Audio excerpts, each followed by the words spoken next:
Thank you. Welcome everybody to the afternoon sitting of the Licensing Subcommittee on Tuesday, the 23rd of November. Members, you have an agenda in front of you, the first item of which is election of a chair. Can I hand that to you, members, to elect a chairman for the purposes of this afternoon's proceedings?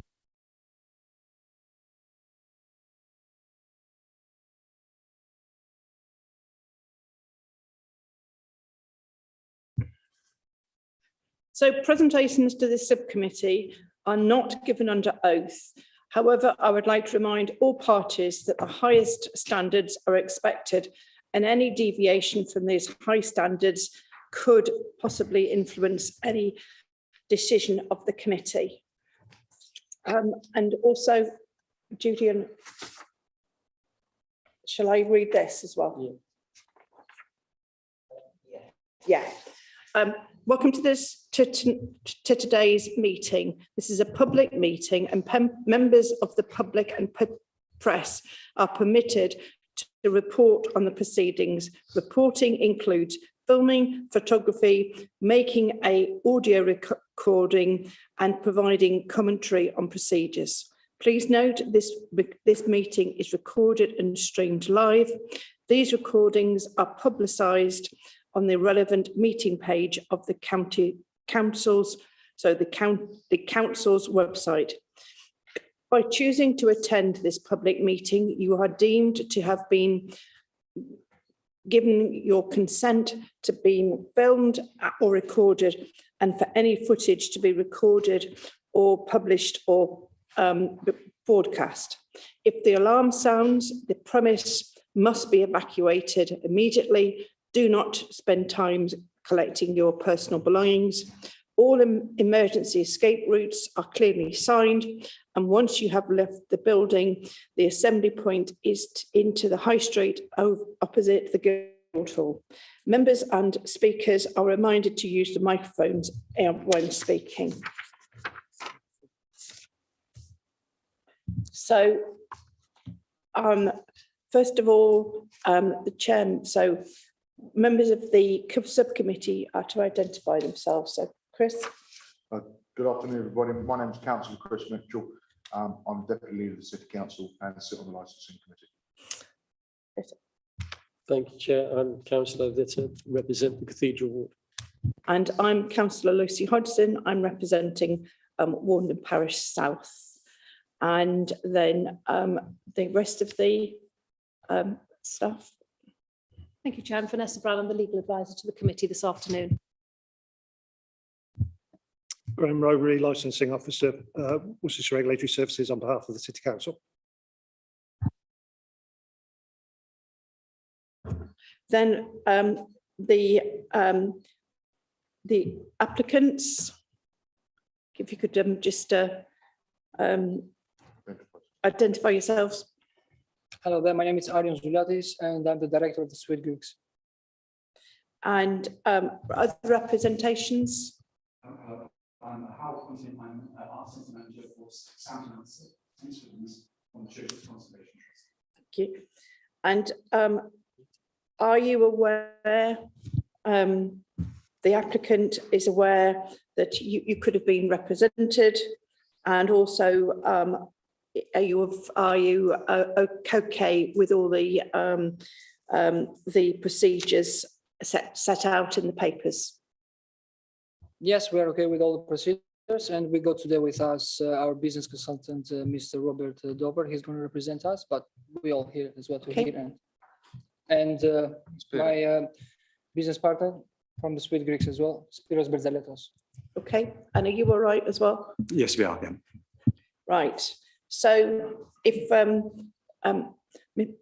Vanessa, can we introduce this, please? Thank you very much. You're here to determine an application for a street trading licence. As you've heard from the applicant, he's accompanied by his business partner and his business manager. There is an application in front of you in written form. There is an objection to that application, and the gentleman here is here to make his representations in due course. It's for you to consider the application, and at the end of hearing the evidence, the representations made, members, it's for you to determine whether or not you seek to grant or refuse the street trading licence. The legislation is set out in the legal implications within paragraph 4 of your report.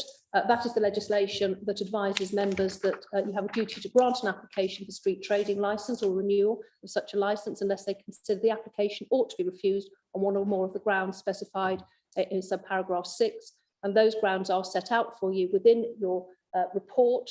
The first of which is that there may not be enough space in the street for the applicant to engage in trading in which he or she desires to engage without causing undue interference or inconvenience to persons using the street. Or secondly, that there are already enough traders in the street from shops or otherwise in goods which the applicant desires to trade. That's the legislation that applies in relation to this matter. You have the papers in front of you, including the council's policy. Matter for you to determine, members. Thank you. Rome Robury, would you like to? Thank you, Chair. Yes, the Worcester Regulatory Services on behalf of Worcester City Council received an application on the 28th of September this year for the an application from Mr. Zuliatis for a static street trading licence. A copy of the application is attached at Appendix 1 to this report. It includes all the relevant documentation. The application is requesting to sell coffees, teas, smoothies, water, soft drinks, ice cream and baked desserts from Monday to Saturday between the hours of 8 AM and 6 PM and Sunday between the hours of 9 and 5 PM. The applicant is seeking to trade from an electric coffee bike in a static fixed location adjacent to St Swithin's Church, the Shambles, Worcester City Centre. Images of the proposed trading location and the bike itself are attached as Appendix 2 to this report. Officers can confirm that the application has been advertised in the correct manner by way of a public notice, which was displayed at the site as required. On the 28th of September this year, the licensing office, in line with the street trading application procedure, consulted with a number of statutory consultees, these being the West Mercia Police, Highways Authority, Hereford Worcester Fire Authority, Environmental Health, Worcester Business Improvement District, and the Town Centre Manager for the City Council. In response to the public notice and the email to the statutory consultees, the licensing office received one representation which has been submitted objecting to the grant of the licence. A copy of the representation is attached at Appendix 3. No other representations have been received from any other interested parties.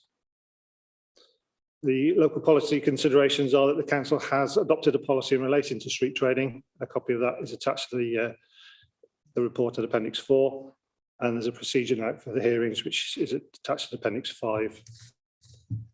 As Vanessa has gone through, the legal implications are outlined in the report at paragraph section 4 there. You'll forgive me if I don't go through those, are quite wordy, and say they've been dealt with by Vanessa very well up to now, but I can go through those if you wish.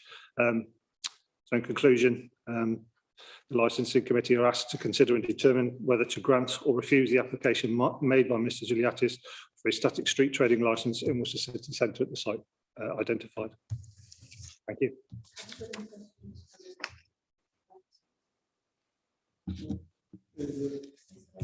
Through you, Chair. Thank you. Just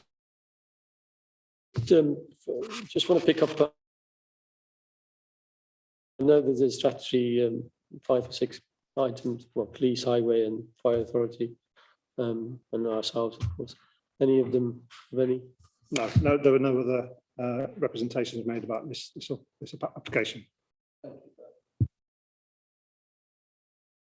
Through you, Chair.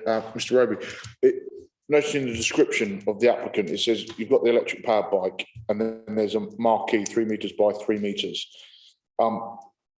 Does the applicant have to have the marquee up, or can it be just with the bike, depending on weather conditions, I assume? The application would be for the bike and the marquee. The permission would be, I would probably suggest that would be understood as the maximum that the council would allow. Whether the marquee is there or not would be, I wouldn't see that as a problem with the issue of the licence. And of course, the council, the members can apply conditions if you want it or don't want it there, as you see fit. Thank you very much.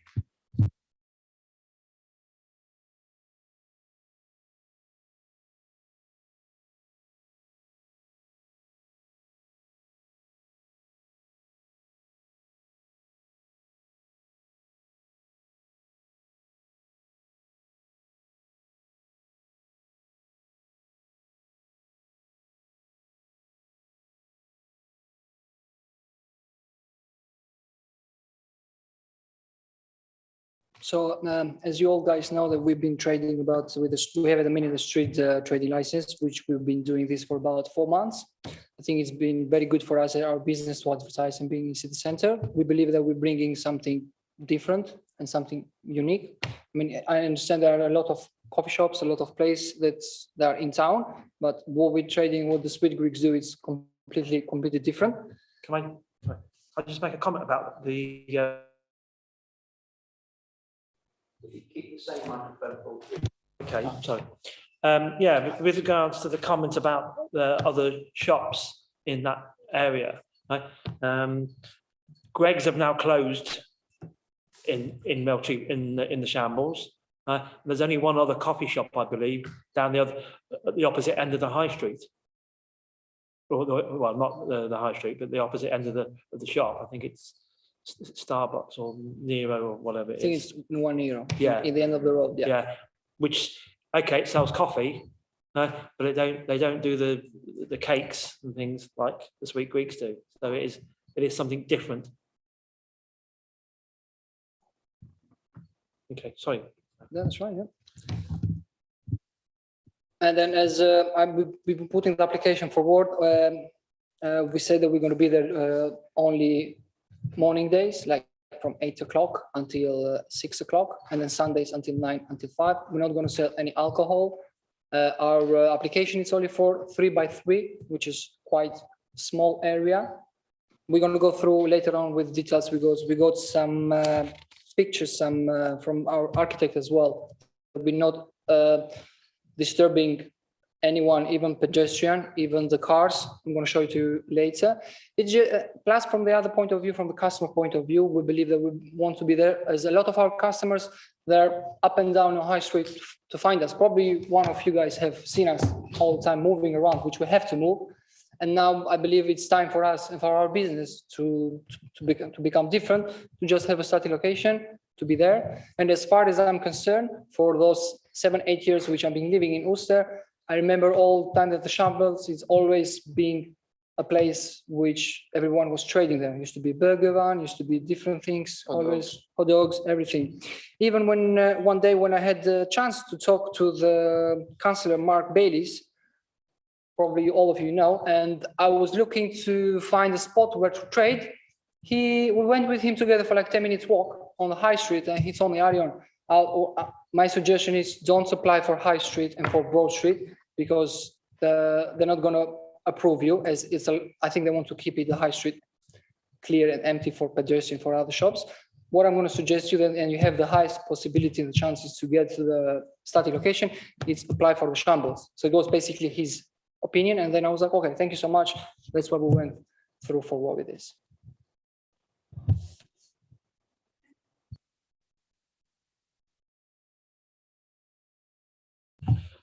And I just think that, you know, that they, as a business, they've invested a lot of time and money in this bike, right? And with the website and everything to build this business. So for them to keep going and move the business forward, having a static location would be very beneficial for them, because I'm having to move up and down the High Street, because I think at the moment you're only allowed 30 minutes in one spot.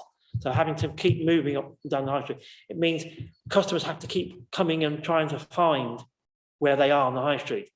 A lot of customers won't do that, right? So it is having a financial impact on the business. Now, I've spent a bit of time on the bike, looking at it and seeing what the business was like. And I've spoken to some regular customers, and I said, if there was a static spot, would you? And they said it would be great if there was a static spot. because they would know where to they would know where to go, and they are selling quite a unique product. There's no one else in Worcester. Worcestershire. In Worcestershire, selling, doing what they do with their Greek desserts. So, yeah, and yeah, I mean, as Aaron said, we have got a photograph of the bike, and it would only be taking up a 3 meter spot. So, having looked at where that location. There's a spot in between the two doors where the bike could go without it affecting any fire escapes or any other pedestrian access, or even vehicles that need to come down the shambles. It wouldn't affect it because it's a bike. If it needs to be moved very quickly for emergency purposes, it could quite easily be that could be accommodated. So I just think, to help them improve the business and move forward, this would be an ideal spot. And as Aaron's rightly said, down the high street, you want to keep the high street more very pedestrianised.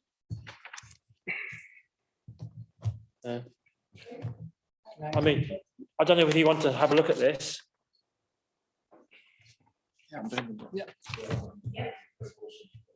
Can I add something as well, if it's okay? Can I add something as well? Yeah, I got a copy of an email which it says here that we got 2 reasons which has been objected from the church, which is aesthetic reasons and emergency exit. We're going to block the emergency exit. So I want to touch a little bit this topic later on. Yeah. Okay. Yeah. Thank you.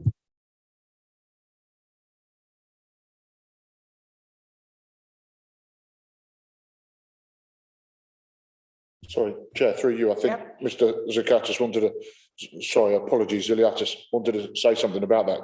I think you can carry on explaining your situation if you feel free. Yeah.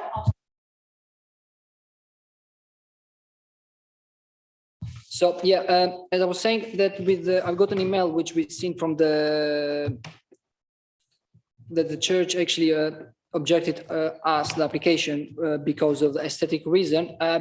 This is the picture of the bike, which is something different, very, very unique, I would say. I haven't seen anything like this in Worcester, probably London.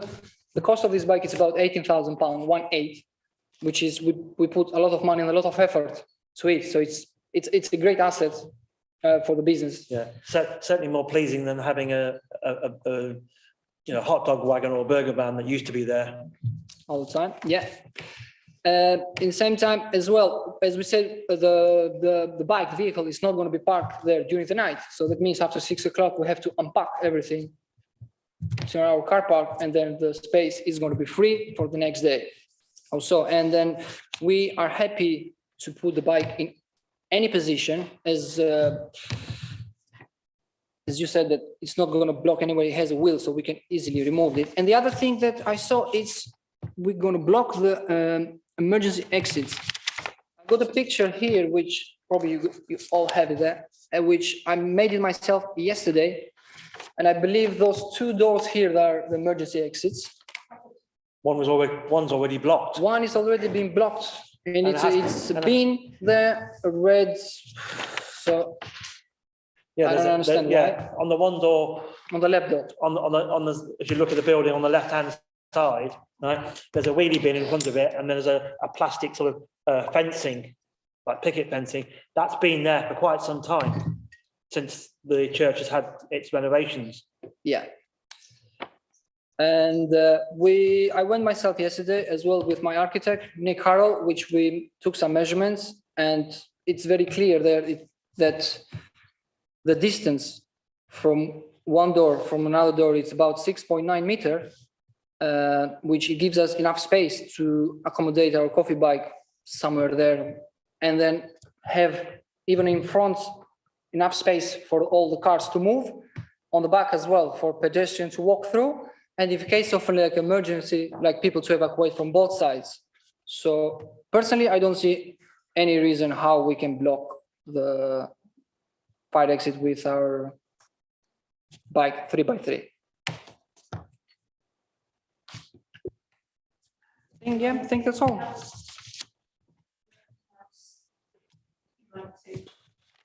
Not for now. Not for now. Thank you. Chair, sorry, Chair, before you move on, could I just, the photograph that's been shown is the one that's at page 11. I think very similar to the page 11, but I think the gentleman from the church hasn't seen that document. Would you mind if I? So have a moment to have a look at that. Sorry. It's important that those making representations have sight of the documents. I don't think that the picture, I think, so that you have of the bike, I think is it any, is it the same as that? The bike's in the papers, but the second picture of showing the 6.9 metre gap between the doors isn't in the Yes, that one, papers. that's fine. Just want, just ensure that the gentleman has a copy of everything. Is that right, sir?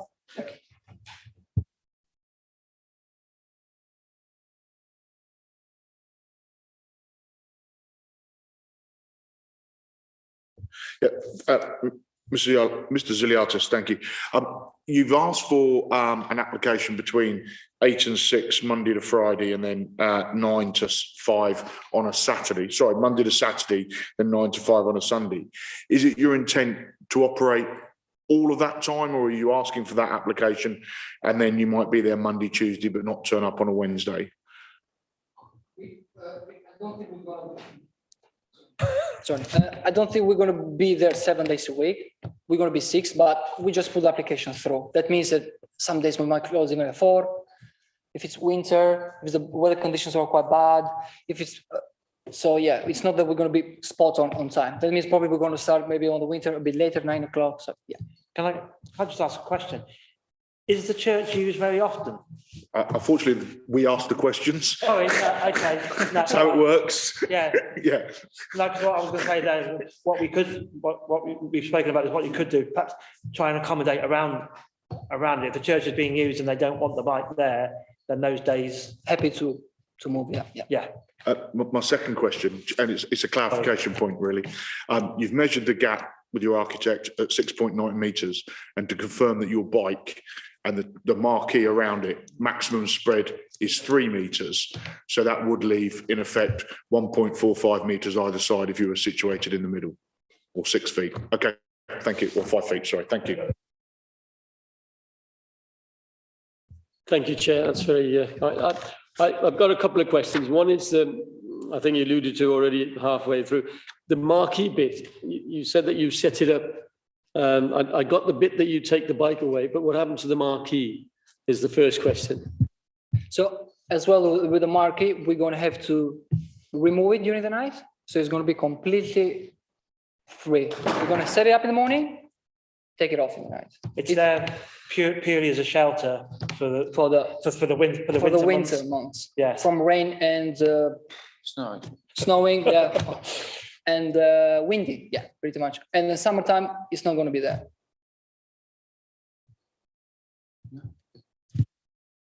Thank you for that. The other question, I think, which was alluded, I don't know what sort of timescale it takes you, but that's very commendable. It gives us space. I mean, I think you mentioned, if I heard you correctly, that you already operate this bicycle somewhere else or within the Worcestershire. I didn't quite understand that bit. Yes, we have at the minute a street mobile license. So that means we operate in Worcester city centre, high street. So that means that we can operate, but we need to stay in one location for a certain time, 50 minutes. And if it's a queue, maximum to 30 minutes. Otherwise, we have to move 100 meters down the road, and then we cannot come back in the same location after 3 hours. So that means that we have to always keep moving, which we have been at the Shambles, but just for like short period of time, and then we have to keep moving on the high street and go all around. So they do like a loop of the Shambles and the high so street. This is what we're doing. Yeah, this is why a lot of the customers have said it'd be nice to have a static spot so they know where they are, because otherwise you have to walk up and down the high street to try and find find them for their services. Thank you. Yep. Through you, Chair, sorry to be prolonged, you can understand that I'm the city councillor, you can argue with that. The last bit is, I mean, I appreciate, I didn't know that I've learned something new now, is that you would understand there's a little bit of litter involved with it, because you've got quite a extension products that you sell. I don't notice any bin there. Do you have that facility within the curtilage, or how would you dispose of your cups and sauces or whatever? Yeah, they do have a bin for obviously for customers, but a lot of customers are taking their products away, so they would use bins that are obviously hopefully they're using bins that are on the high street, or taking it away. All their cups are recyclable anyway, so, and their paper plates. Can I just confirm that at the end of each day, you are going to the bicycle will be wheeled away and it will be taken to your car or whatever, so the space is completely free? Yeah, they have their own unit where the bike is stored overnight. When they leave or finish trading for that day, the area would be cleaned, and it would be as you see it on the photo. So there would be there's no fixtures or fittings that would be left behind. Can I just ask? You talk about the takeaway trade. Are you going to have any tables and chairs in the vicinity?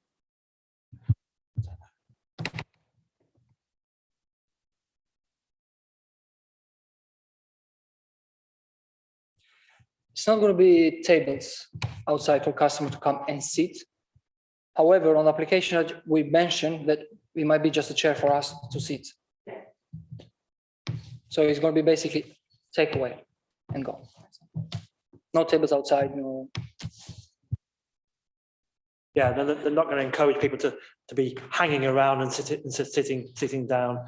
So it's just a chair maybe for themselves to sit down on. Thank you, Chair. I think you answered that it's a takeaway. I think if I'm right, it's your service that you offer is a takeaway rather than sit down. That's understandable. And I noticed that I forgot to ask that you started to ask about the church. You would have an opportunity to ask questions if there is a concern a bit later on. So if the church are minded for the hours, but you already alluded to that you are very flexible with that. Yes, absolutely. We're here to work all together. We want to keep the rules as they are. We don't want to whatever the rules are, we're going to respect them. We want to respect people and everyone that's around us, and especially the church, neighbors, everyone.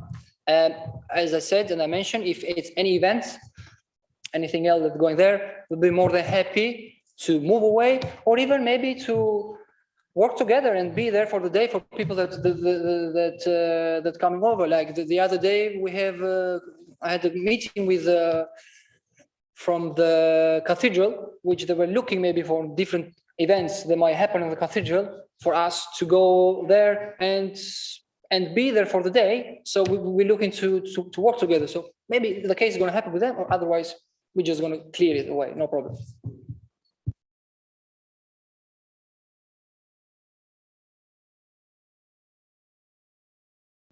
I think it's questions. So if you had any questions that you wanted to ask the applicants. Sorry, no, but I've nothing at this stage. Sorry.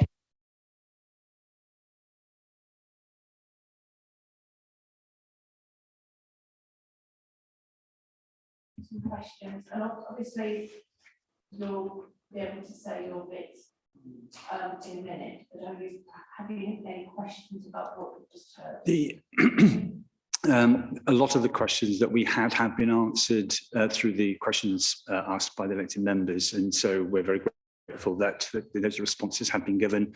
Obviously, one of the ones we were wanted to have an answer to was whether the pitch would be there overnight, what exactly the hours were, and whether it would be sort of all year round trading, and particularly around the issue of tables and chairs and litter. But all of those questions have been answered within the presentation given by the applicants. So I don't have any further questions for the applicants at this stage.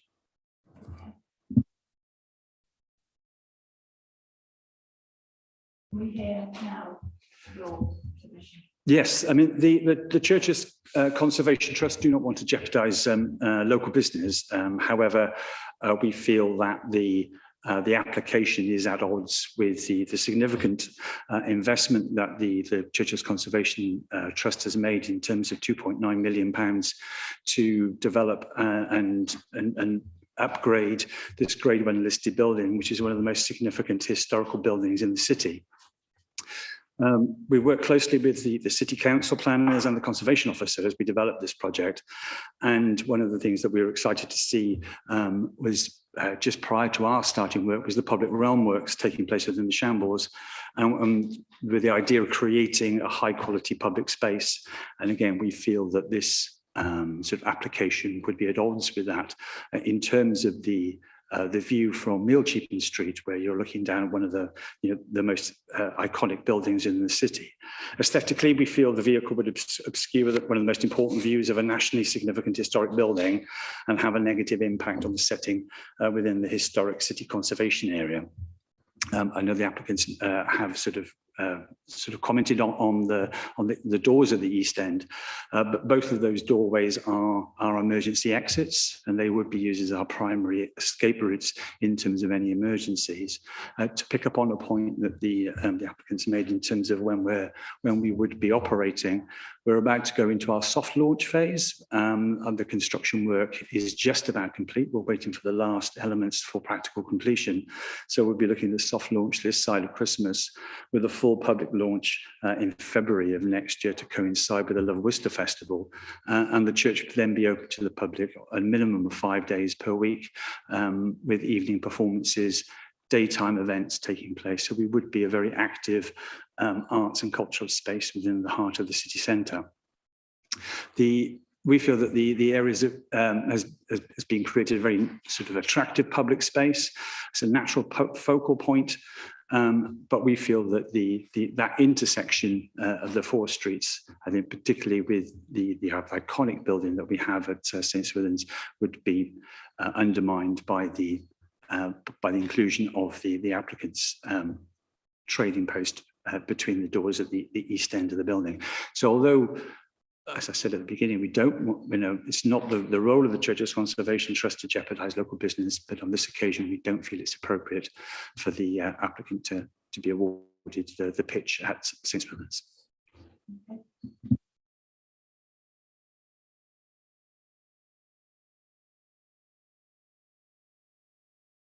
Thank you, Chair. I'm familiar with the building. I'm looking forward to the Mayor's chair getting refurbished. But anyway, that's another day. I thought that I got the impression from yourself that when you heard the applicants, you're satisfied because there was a confusion that might be chairs and things over left night. And was that right or was it wrong? In the application, that we didn't see any reference to chairs or seating, but that would be one thing that we would obviously want clarification, that if it was part of an application but wasn't directly mentioned.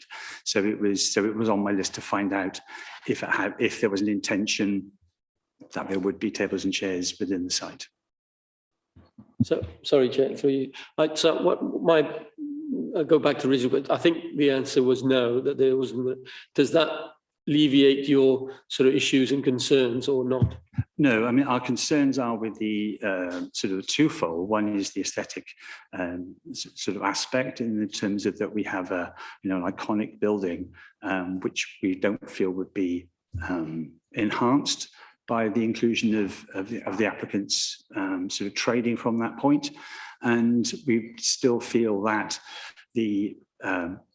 from our exits out of the building could be compromised, but also that these can be creating a pinch point at that point in the pedestrianised area of the Shambles. For your Chair, thank you. I think I'm maybe surmising and maybe literally that the space in the high street would enhance that usage, would footfall for people who are coming into the church as well as going out, and wider public use. It's a takeaway rather than a sit down. We accept your view, but it's not one that we hold. We feel that as visitors to the city, having an unhindered view of the church is part of that iconic it's part of the fabric of the city. It's about its historic fabric. Yeah, thank you. I'm just going to return back to, I hear your discussion on the aesthetics. However, we were clearly pointed out at the beginning of this meeting that there are only two legal reasons that we can refuse this on, and they are that there is not enough space to operate on the street, or there are too many similar or like facilities. So unfortunately, the aesthetic isn't a consideration. Whilst we can hear it, it isn't a material consideration in the decision we make. So I just want to reiterate that, so that if when we make a decision, it may or may not go your way. We haven't got to that point yet, but you just think, well, they obviously didn't hear what I said. It's just something that we can't consider at this point. So it's not a decision that, it's not a factor that influences the decision we'll make today. We understand that, although we felt that it is important that voice is heard. And as the national charity for the conservation of historic buildings, we feel it is important that we put that view forward. Good. I think we're of a like mind, but thank you. I just want to revisit the emergency exits. How much do you think they'll be used? I'm hoping not. No, never at all. Never, hence the word emergency. Never. Or will there be a sort of in or out, or that sort of thing? Because obviously since COVID, exits have been used slightly differently and that sort of thing. That's really... In terms of how the building will function, it'll be the west entrance, which will be our primary entrance, which is the one by the olive branch. That's the big double doors. Yep. That's going to be our primary entrance. In terms of staff, it will be the northeast, which is the right-hand door as you're looking at the facade on the east end. That will be the main staff entrance and exit route. That's where our fire control panels and alarms, etc., are housed.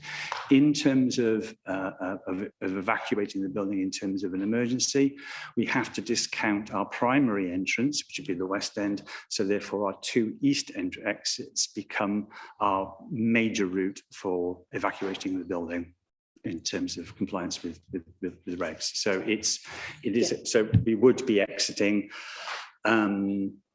So the public, if in an emergency, would be using both of those exits to vacate the building. But in terms of how often, I'm hoping never.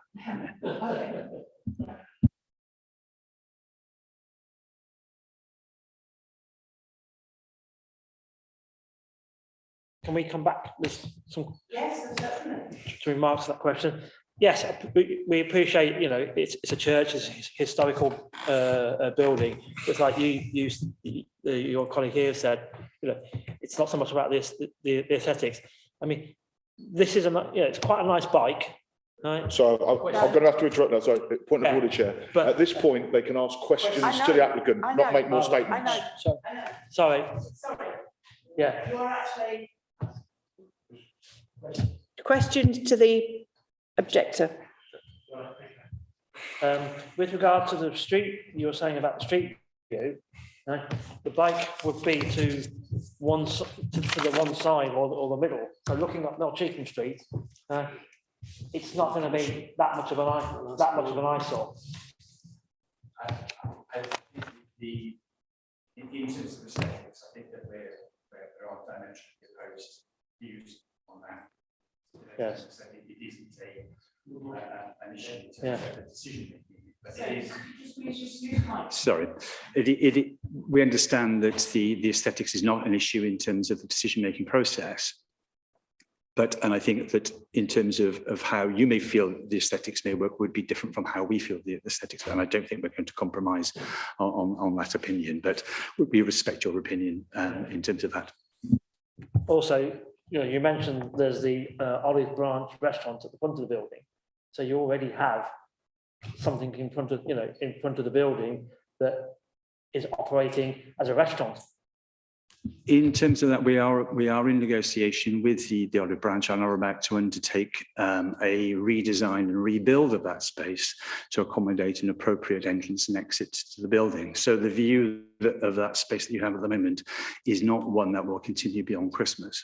At the moment, there is encroachment onto land owned by the Churches Conservation Trust, and we are putting actions into place to make sure that there's an appropriate demarcation between the Olive Branch and the Churches Conservation Trust that is amenable to both parties. My only other point was you mentioned obviously about it being the two doors being an emergency exit. Hopefully they're only, they are only used, have to be used in emergencies. If that is the case, because it's a bike, it's very easily moved.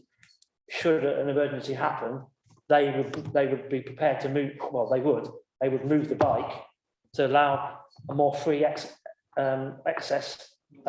or exit to the building. It's not as if it's like when the hot dog wagon or burger wagon was there. That had to be towed away. So within 2 seconds, that bike could be moved out of the way to give complete access.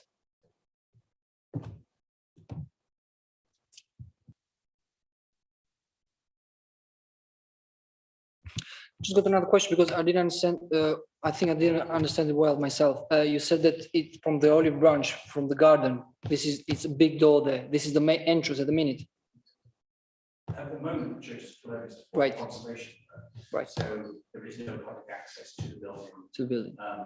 At all. That's all. I'm just asking because I know Adam and I know Caesar from Olive Branch and I work there. And for how many years I worked there and I know the guys very well. I remember this door has always been blocked. And I myself put the chairs there just to block the door. No. Yeah. Yeah. Gentlemen, sorry, understanding you have a relevant question, but the Olive Branch and the entrance to that end is Yes. not relevant to this application. So you're going up a red herring, okay?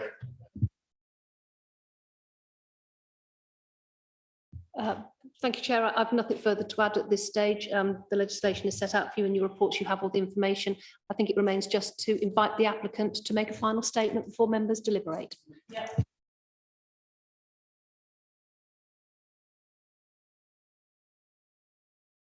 Sorry. Are you any more comments? No. So if we just sum up the applicants.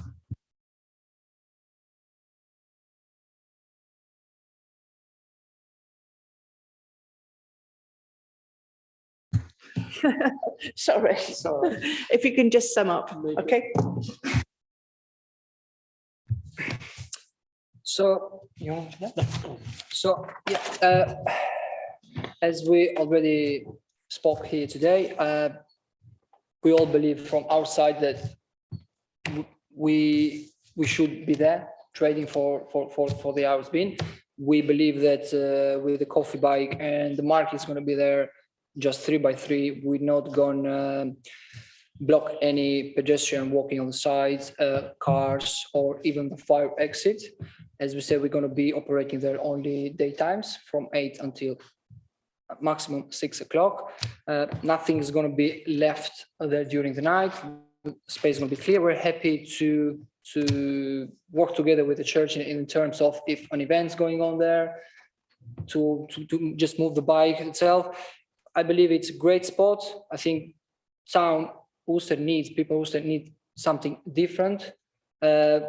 By the street, it's not coffee shop or anything just around there. It's just Narrows, which is in end of the shambles.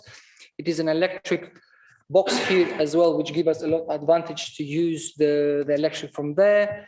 So yeah, I think this is what so far I can say. I'd just like to add, I think, by them not being able to have a static spot, this could be detrimental to the growth of the business.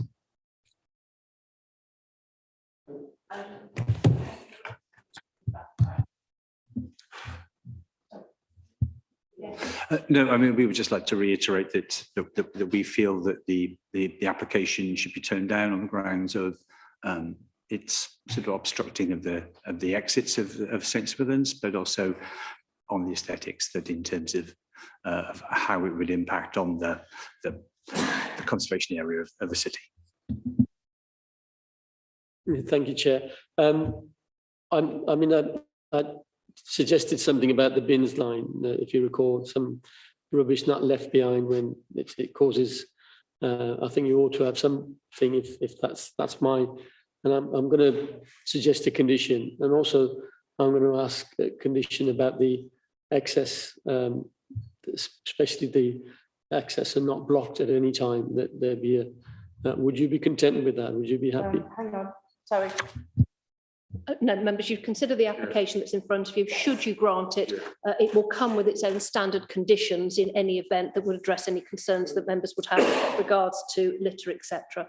You are only determining the suitability of this particular mobile unit in the context of the application that's in front of you. I wouldn't want the applicants to go away thinking that the emergency access should be blocked. That's certainly not what I think the applicants are doing at this stage, members. It's for you to make a determination on what view you take of the evidence that's been presented before you. We're fully aware that obviously they are emergency exits and they should not be blocked under any circumstances. And any rubbish that is left by customers in that sort of area, we would be happy, or they would be happy to clean it up during the day and make sure at the end of the day that none of their products or rubbish are left to litter the street.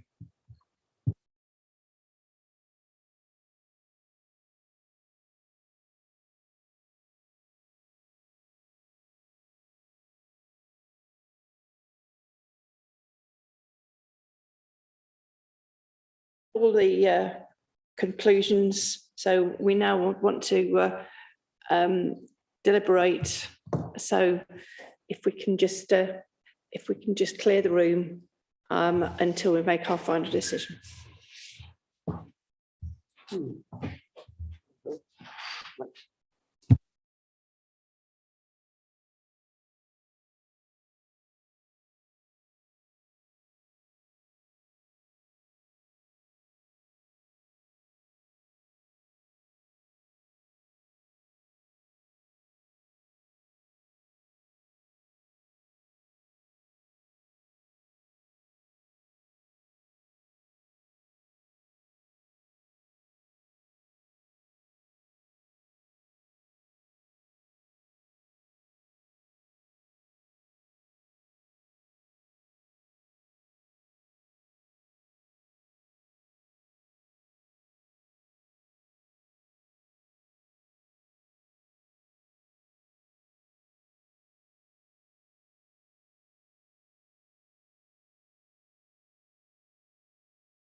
Thank you, everybody.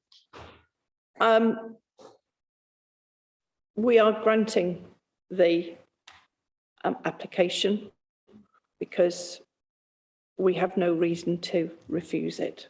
So thank you. Because of our, so yes. So thank you very much. Vanessa, do you want to add anything? Are there any conditions? Can I help you with that? There were standard conditions that will come as part of the street trading policy. Those conditions will form part of your licence, which actually address one of the matters that members have touched upon with you, and that's with regards to the collection of litter. I think if nobody else has further business with your application, I'll ask Mr. Roper to have a chat with you outside as to the formalities that now follow with regards to the application process. Okay. Thank you very much. Thank you very much. Thank you. Can I members ask perhaps that we have another matter to deal with? Can I ask that we perhaps have a comfort break before we start that next matter? We can ensure that all of the parties are here for the next matter. Thank you very much.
Okay.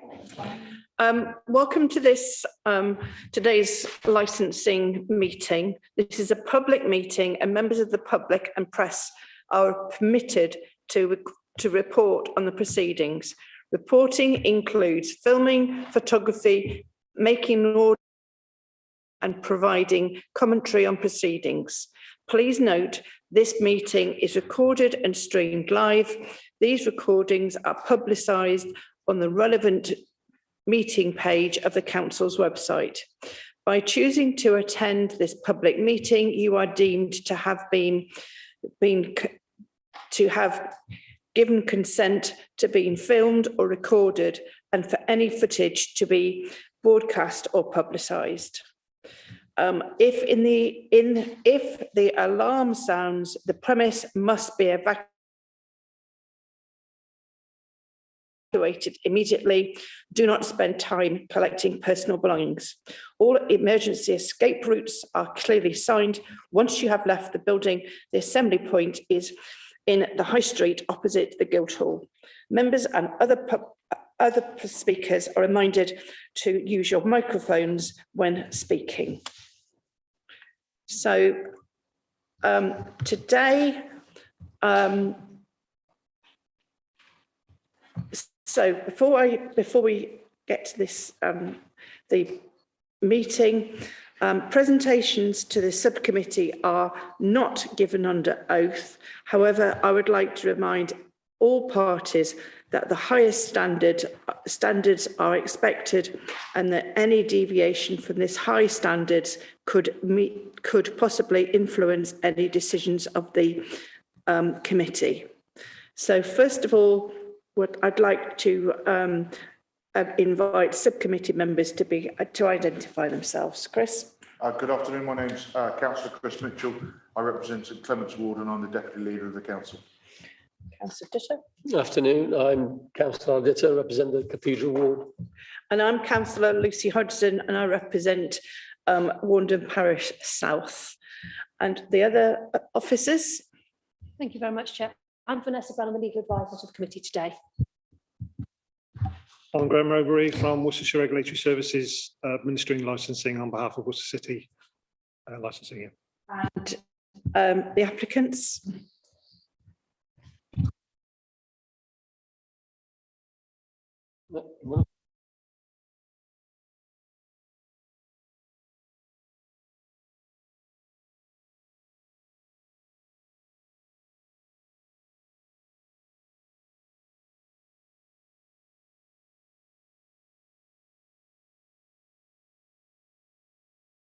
That's okay.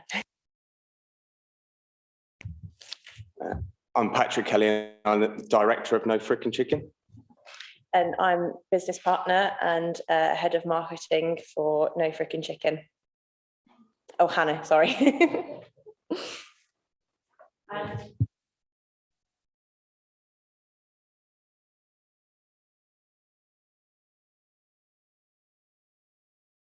We were aware, yes.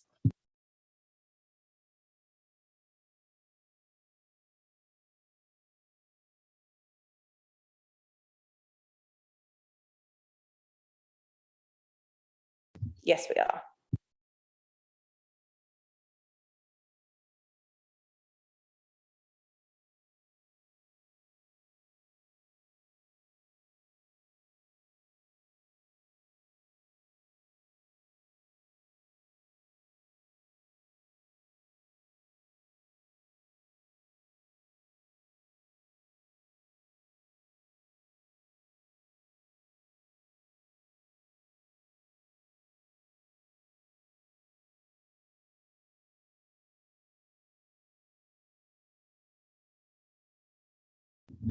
Oh, what did she ask me?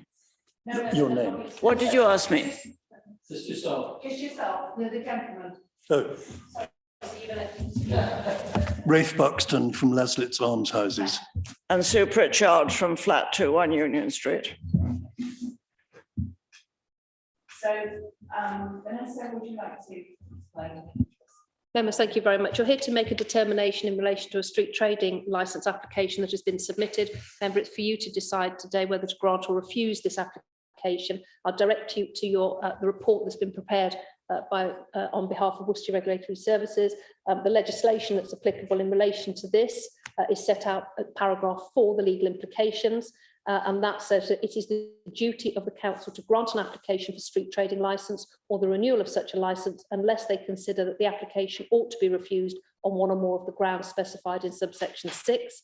The council may refuse an application on the following grounds: there is not enough space in the street for the applicant to engage in the trading in which he or she desires to engage without causing undue interference or inconvenience to persons using the street, or that there are already enough traders trading in the street from shops or otherwise in the goods in which the applicant desires to trade. Those are the two main grounds upon which you have to address your mind to today. I invite you to hear the evidence from both the applicant and those who've put in representation to make a determination whether to grant or refuse the application. Regulatory Services, then, would you like to report? Thank you, Chair.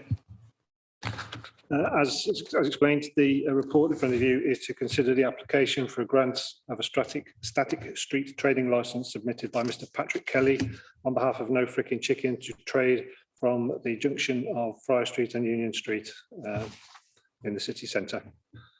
Background to the application is on the 23rd of September 2021. The licensing office received an application for a static street trading licence from Mr. Kelly. A copy of the application is attached at Appendix 1.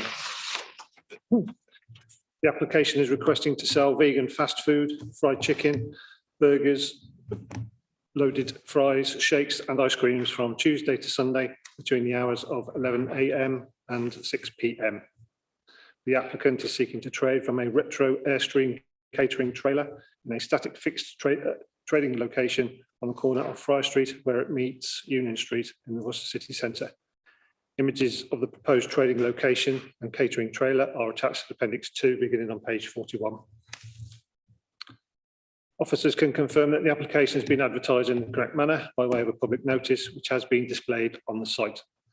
On the 24th of September 2021, the licensing office, in line with the street trading application procedure, consulted with a number of statutory consultees, these being West Mercia Police, the Highways Authority, Hereford and Worcester Fire Authority, Environmental Health, Worcester Business Improvement District, and the Town Centre Manager of the City Council.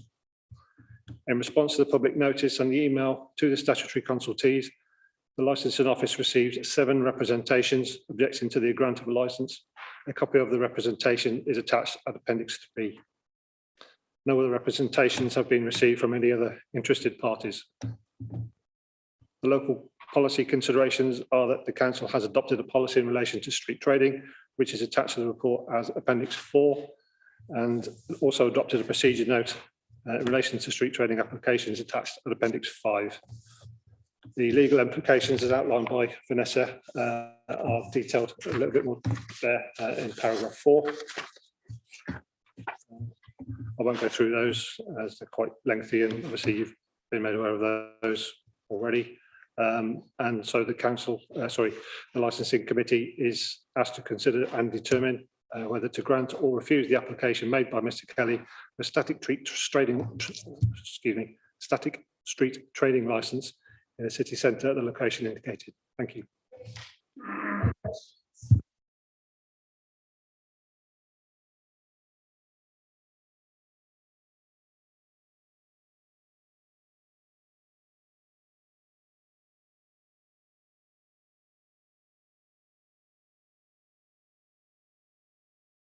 Right. So now we can hear what the applicant can say. Okay. So just to give you a little bit of a background on what our business idea is, it's an Airstream trailer that serves vegan fast food, fried food, chicken based within Worcester from an Airstream trailer. Is there anything else you'd like to add? Well, we've got an ethos of looking after the planet and making sure we're as low carbon emissions as possible, and always use all biodegradable compostable packaging. And just bring in plant-based food, something that Worcester hasn't got to Worcester. in hope, because we love Worcester, bringing more trade, more people, giving them something to come to Worcester for, or something else to come to Worcester for. I've got the 11 points that were emailed to us that were argued against, and I can happily go through those now if you'd like me to. Okay, so the first one, and if you've got any questions, please do let me know, just shout up. So, smell of food. Patrick has been a chef for over 12 years and understands that the smell from fried food is due to dirty fryer oil. We clean our fryers on and change the oil every 2 days. Therefore, the smell of oil is minimal. The NFC trailer has 3 powerful extraction fans which pull food smell straight up into the air, which will take it away from the high street. Since NFC did its first event from its trailer in August this year, we have done 17 events in total. This includes festivals, markets, and high street events. We have never received a complaint or negative comments about the food smells. There are also other food traders, such as Rob One and the Burger Van, that also sell food on the high street, which can be smelt as you walk past. The next point was the noise from the generator. Our generator is currently 75 decibels at a 5-meter distance, which we completely agree is too loud. Therefore, we have built a soundproof generator box, which safely covers the generator and reduces the noise to 60 decibels, which is the equivalent to having a conversation without a microphone, so just a normal conversation. Food waste and packaging. We applaud Worcester for its cleanliness as a city, and we are also very pro recycling and love that attitude. We are very earth conscious and have the same ethos towards not only keeping Worcester clean, but the world clean. And all our packaging is biodegradable. Not only are there already bins provided by Worcester, including in the location that we want to use, but we will also be providing bins. When clearing up at the end of shifts, we always proactively look out and tidy any litters that customers may have left behind. However, this is rare. As our food is takeaway, it is often consumed at people's homes or places of work.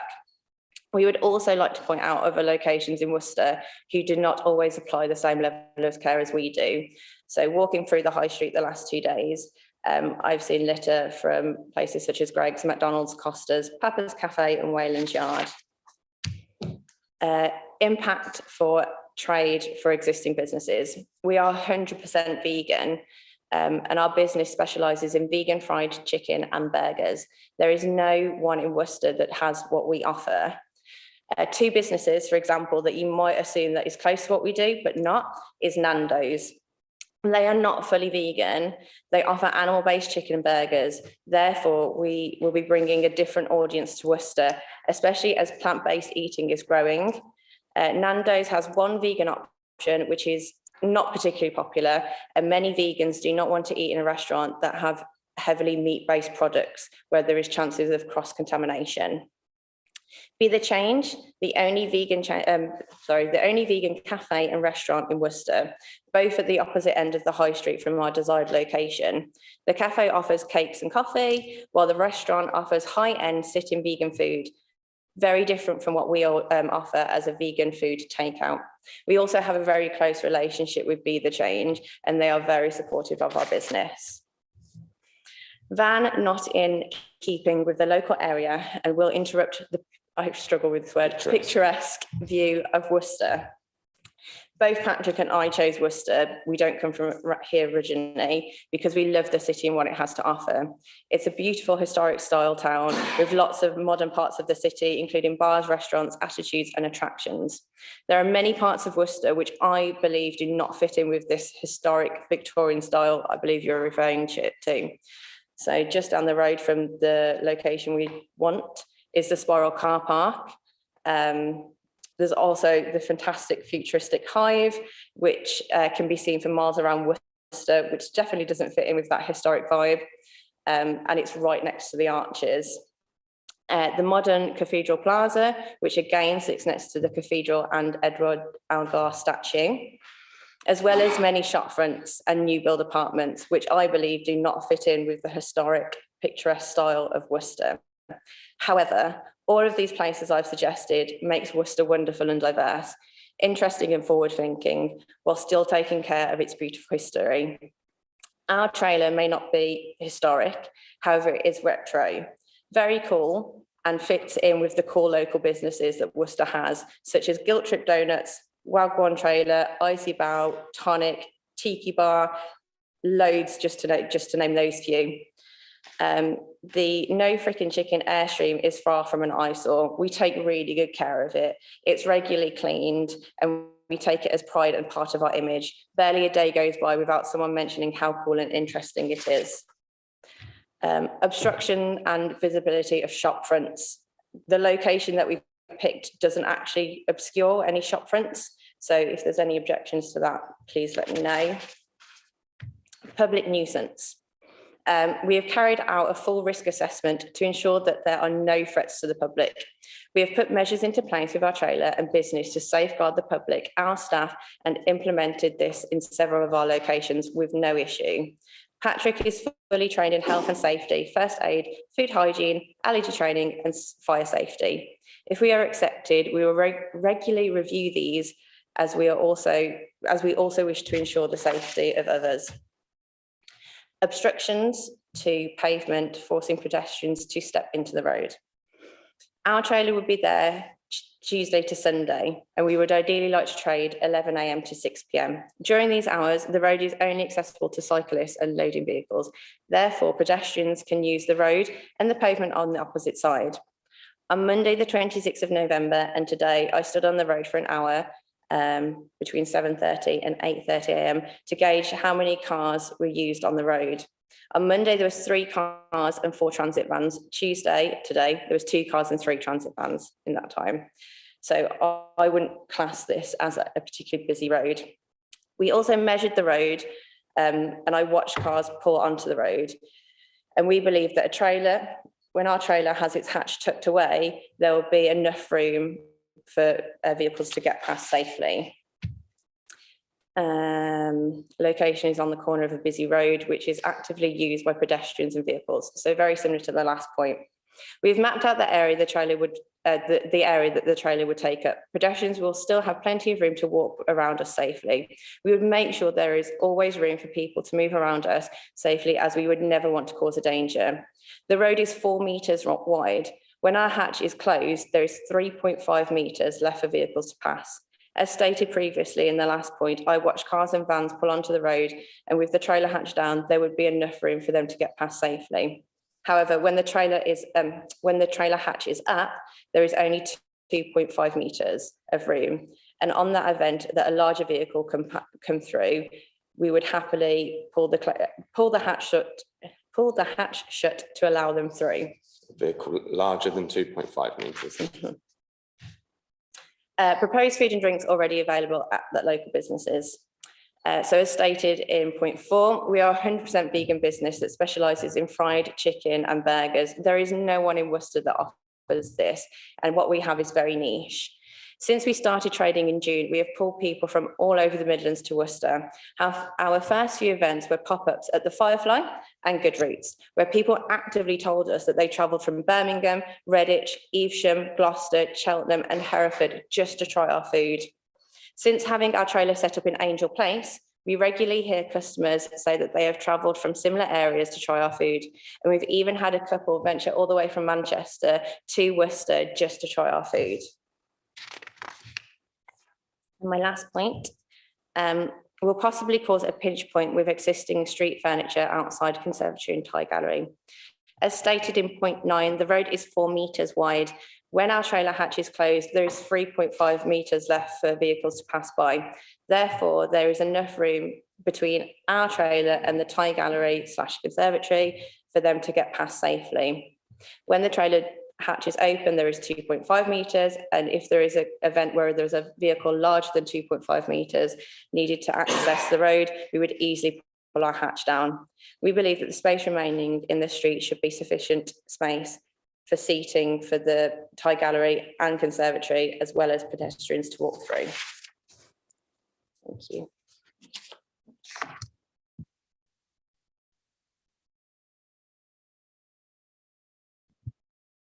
Thank you, Chair. I'm grateful for I think you did say that your latch comes down. Is that a serving latch or?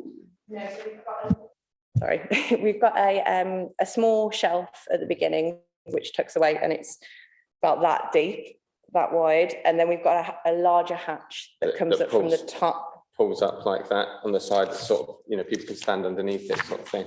It does show it well in one of the pictures. So I think it was at 41. So where it says fill your face with plant-based flavour, just there, that's the hatch that lifts up, and it's probably about 7 foot in the air, so like people can walk underneath it safely. If not, it might be higher. I'm not very good on height. It's taller than me. It's around 2.3 meters high. Does that answer your question? Thank you for that. Yeah, I've got a photo which I'm looking at frequently, and I can see the doors. And the other question, the billboards, do you replace them at the ends or the side, or because your photograph shows those? I'm not very good at that microphone, but I'm so sorry. So that was when the trailer was in the yard, and we just had it at the front because we wanted to take a nice picture of it when it was first made. However, when we are trading, it depends on where we're allowed to put them. When we're trading in Angel Place, we pop them at the end of the road, outside Boston Tea Party. When we were trading at a market this weekend, we had them to the sides. So it just depends where we're allowed to put them, really. They are completely movable. Yeah, there's no set place for them, and we normally put them away on pathways or something like that. Tucked away. Yeah, thank you. Sorry, Chair, it gave me a couple of more, because I'm concerned about disability and access, that nobody sort of trips over them, allocate. That's all. I'm just conscious that I see that the shelter, I assume it's for the rain and all weather if it does somebody's house. The last one I've got, do you have any chairs and things currently sitting for anybody? If you've got an elderly gentleman or who can't stand, do you have that facility or not? Just to go back to the A boards, if they were a problem, we wouldn't obviously use them. We could get rid of them. And then when it comes to chairs and tables, no, we don't have any whatsoever. But we can provide if we think it's necessary. Mm-hmm. Yeah.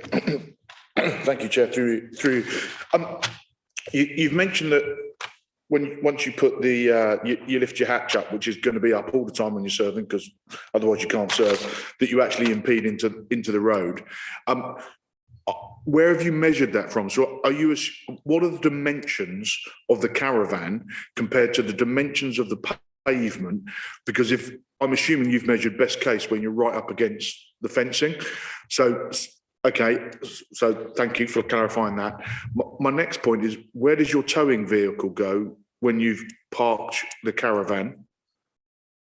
So just to say, we have left a little bit of a gap at the back, so it's not directly against it's like a bush that's there, because there's a door, so we need to pop in and out. But so there is some space around the back. It's not flushed, the bush. And then the van. Well, yeah, I live literally in Diglas, so I'm assuming that you will. Yeah. So the van. I take it away and park it at home. So my question then would be, and I apologise if I'm being pointed, but you've already almost accepted that your hatch is going to impede the highway. Mm-hmm. If a large vehicle, and it may only happen once a day, comes around that corner and your van isn't there to park because you can't guarantee parking around there, that potentially could cause a long blockage for the public and foot people whilst you go and get your towing van. So we would have the hatch closed when we weren't there. If you take a large vehicle, looking at the constraint of where you are and the size of that Caravan, it looks an extremely tight location to put. Fantastic idea. I'm not vegan, but I know a lot of people who are, and they'd love it. But the actual location looks very tight, and you've almost accepted that you're impeding the highway at the start. So if you're parked a little bit too far out, it's just a busy day. Can you see that? One of the all of the lists you highlighted there had answers to all of them. What we're looking at is, do you impede the highway and create a restriction to the local people walking past? And you've sort of accepted that you do with your hatch anyway. So if you've got a high-sided vehicle driving up and down there, because it is a highway, and they do have to deliver to places up and down there, then I can just see it being potentially an issue. You're right on the very limits of practicality. Could I just, or in your photograph on page 43,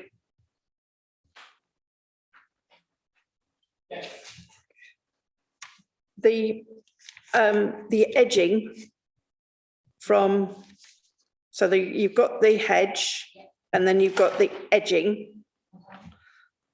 What does your vehicle actually,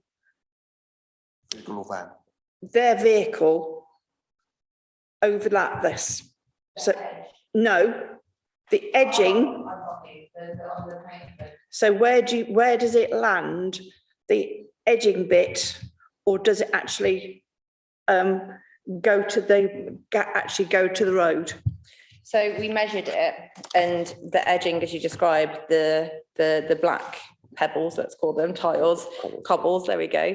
I would say it's like 2 cobbles extra. Yeah. If we're looking at this photo. Yeah. From where that black line finishes. Just so everybody's clear, is it this one we're talking about? Yes. Yeah. And it's this one, these boxes. So we're talking about, yeah, Yes. those there. Mm-hmm. And how, therefore, Does the customer have to then go into the road to actually be served? Yeah, they would. Mm-hmm. sorry, Chris. It's a different word than me, that was all.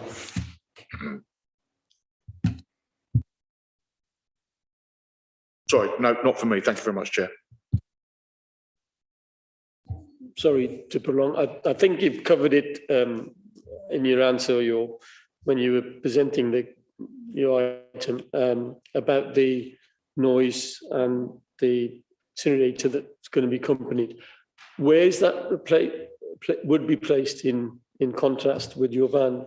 The far end, the bottom, or what? And then just to add on, what sort of noise level? Where have you got that from? The noise level will be down. Is that from our officers, or have you got some other data? So the decibel, so reducing it from 75 to 60, we've got an app on your phone that measures sound. So that's what we did first. We originally recorded the noise with the generator on. It was 75 decibels. And then my partner and my dad, who are both extremely handy men, created a very good soundproofing generator box, which then reduces it to 60 decibels, which, as I said, it's more like having a conversation. And it will be placed at the top end of the trailer, so the furthest away from Union Street, and it will be by the tow bar at the front of it, sort of against where the hedging is. Sorry. To assure you. I mean, I saw the marking where it's possible. Where is that? Approximately how far from the corner from Union Street would it be?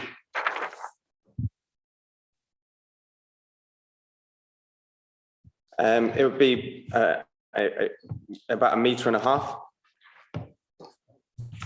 I'd like to just pursue that.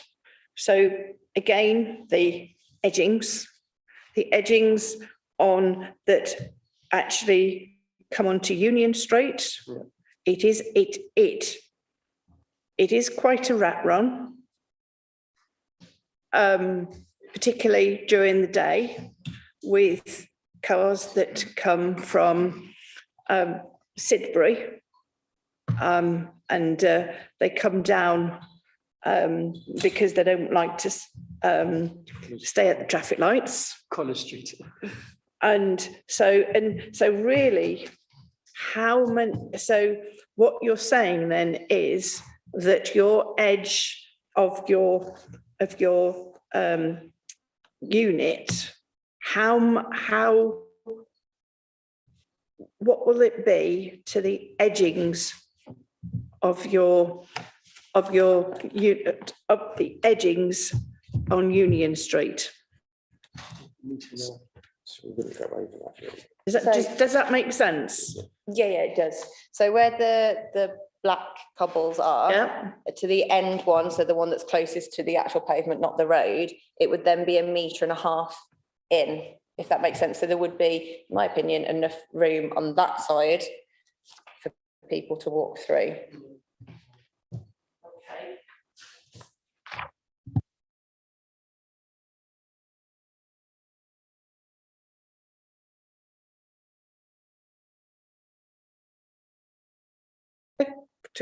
Would you like to ask any questions? The objector, would you like to ask any questions to the applicant? Your diesel generator, it's about as green as you can get. But anyway, 60 decibels outside residential area, day after day after day. Okay. Your extractor fans, how much noise do they make? You've got them going day after day after day. I think we've now worked out where you're supposed to be going. However, there are supposed to be hitching, i.e. scratching posts there that the council have not replaced. That there should be at least another 2, I think it's 3 actually. So that space would not be applicable for you. You're obstructing the pavement, which the people from Laslitz and nearby walk down because the cobbles are so rough. Oh, excuse me, questions. Well, rather than statements. you're saying that we're going to have to walk down the cobbles. There are people who are not very good on their feet. They can't go on the pavement the other side because it's taken up with chairs and whatever. So the only flat bit of Friar Street is the bit along where you are planning to have your unit. Yes? Yes. You're now saying that it's going to be quite a way out from the fence because you've got to get in through the door at the back.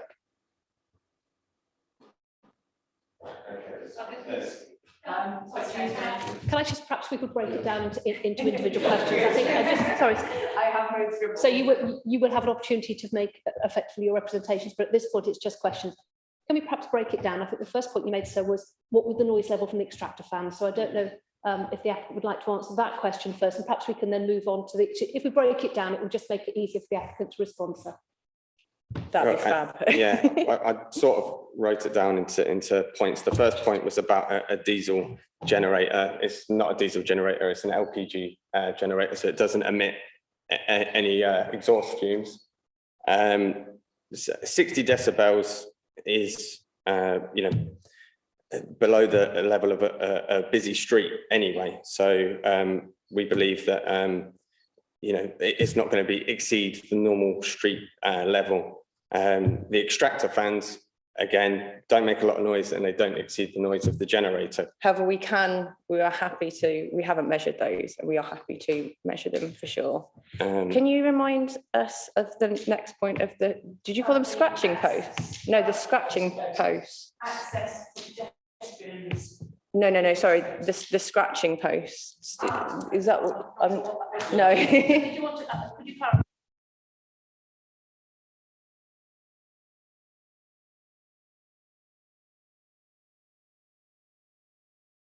The ones there where you're planning to put your van, they've been knocked down by various lorries and cars parking there.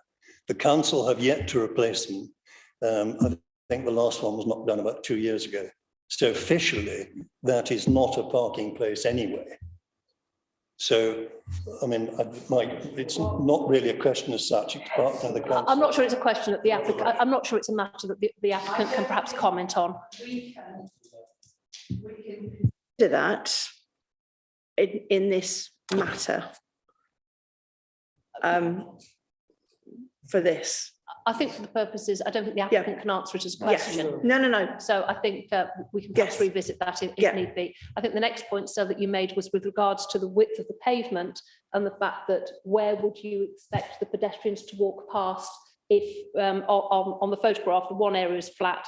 And I think you were asked whether or not the intention would be that they would walk around the front of the unit and therefore be on effectively the cobbled bit. So was that your question? Have I understood that correctly? Also, you were talking about the unit having to be further away from the fence so the back door can be opened. So in other words, it's not going to be snug up against the fence anyway. So your measurements, So when we measure it and we say that we'll be here, oh gosh, this is quite hard, here.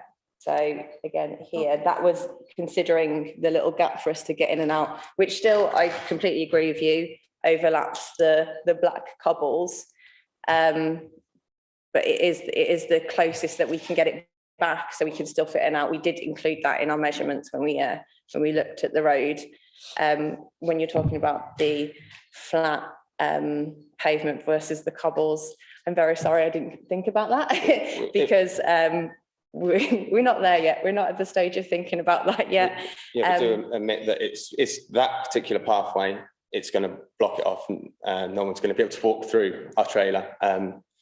So it would mean if anyone was to walk up and down that street, they'd have to be on the cobbles or on the other pathway on the other side. So, yeah. The last question I have is, why did you pick that particular site in the whole of Worcester? Answer that quite well. We've picked many sites. We've tried many times. So we had this fantastic idea over a year ago now, just over a year ago.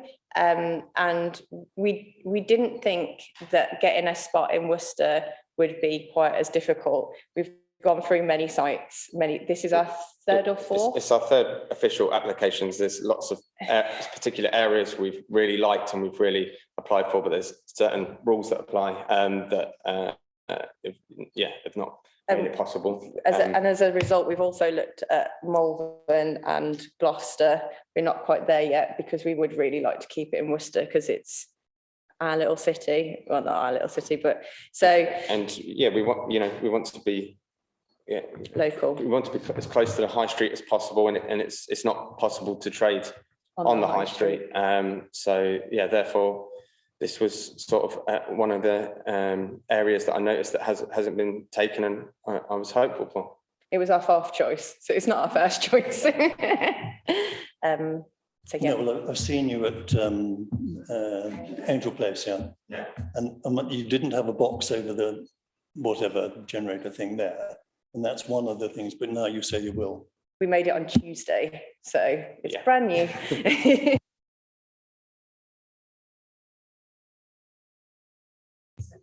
Well, thank you, Chair. Any questions from us? So now the objector.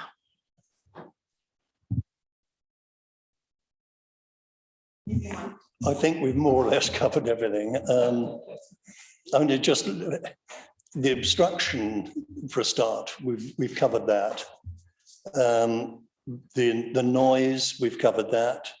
The location, I don't understand it, but when you think about the footfall down Friar Street compared to a lot of other areas in Worcester, it's very low, very low. There is a vegan restaurant just up the road anyway, but that's by the by. And the rest was the fact that there should be scratching posts there. But yeah. Am I allowed to say anything that isn't actually a question? No, I'm sorry. You will be outside my sitting room window. I bought my flat 30 odd years ago because of the beautiful view. And now you're going to be in the middle of the beautiful view, and the fumes and the noise are going to make my life a misery. Thank you. I'm sorry.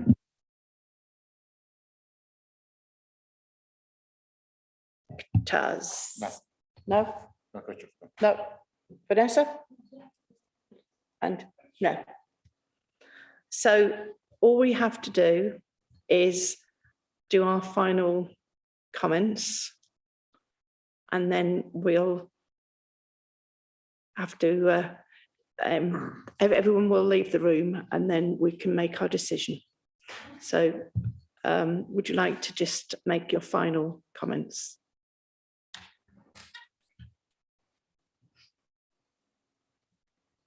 You don't have to make any if you don't want to.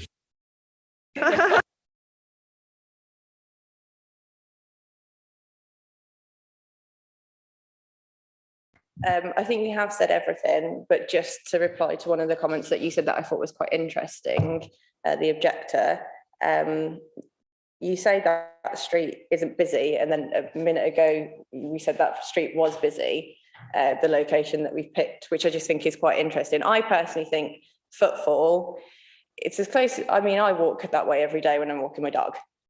So I do see a fair few people, but is it as busy as the high street? It's not as busy as the high street. Would we love a place on the high street? Oh my gosh, yes, we really, really would. And if anybody would like to offer us a place on the high street, we'll definitely take it. So that is my final just thought and our final thought.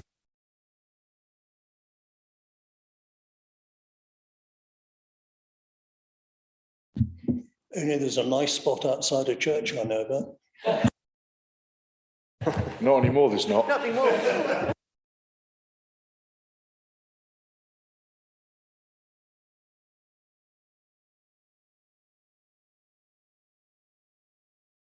Thank you, Chair. I think you've asked all the questions that at the moment. I'd invite you to deliberate and consider the evidence. If there's anything in your deliberation that requires clarification, you can invite all parties back in and you will ask those questions openly in front of all parties present. Thank you, members.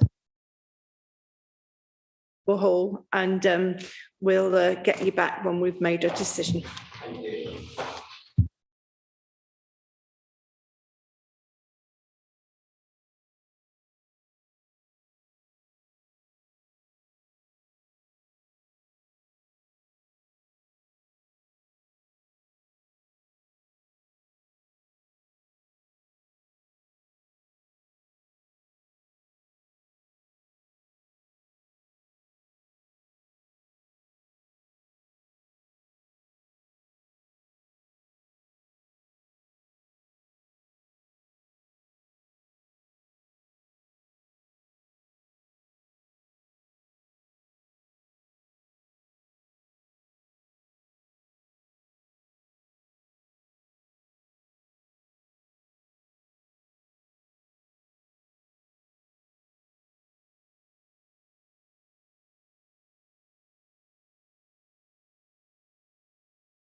Thank you very much.